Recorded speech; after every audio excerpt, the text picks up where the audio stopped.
আজ বিকেল শেষে হঠাৎ করেই এক পশলা বৃষ্টি নামে। একলা চাহনির কাকটা তখন চুপটি করে বারান্দার কার্নিশেই ডানা গুটিয়ে বসে থাকে। এই সব বর্ষার সন্ধ্যায় বৃষ্টির গন্ধরা শিশিরের গলাগলিতে জড়িয়ে রাখে ছাদের উপর কাপড় শুকোনোর তার। খানিকটা সময় পেরিয়ে আকাশটা শূন্য মনে হয় ভেজা ডানার কবুতরের ঝাঁকে। তারপর বেজে চলে মন ভাঙার মতো মেঘ ভাঙা বৃষ্টির ক্লাসিক গিটার।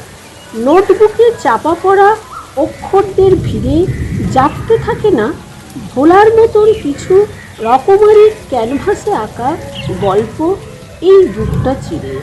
বৃষ্টিতে ভিজে যায় আমার ঘোরলাগ চোখের পাতা, কম্পিত ভ্রু আর কুয়াশা লেগে থাকা অবিন্যস্ত চুল।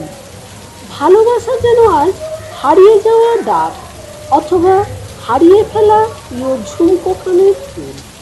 তারপর সন্ধ্যার ঝুমঝুম অন্ধকার শেষে বৃষ্টির কঙ্কনের শরীর চেপে রাত নামা এই নগরে ঝিকমিকে সব দুঃখ সুখের বাতির জলে। ঝিমুতে ঝিমুতে দেখি আমার হৃদয় তখন পরবর্তী মার্বেল পাথরে এফিটারের গায়ে বৃষ্টির ফোঁটা নৈঃশব্দে কেমন করে হচ্ছে জমাট। ঘুম আসে হঠাৎ করে, মাঝরাতে ঘুম ভাঙলে বজ্রপাতের শব্দ এসে দুঃস্বপ্নগুলো ছায়ার মতন ছুঁয়ে থাকে একলা ঘরের কপাট।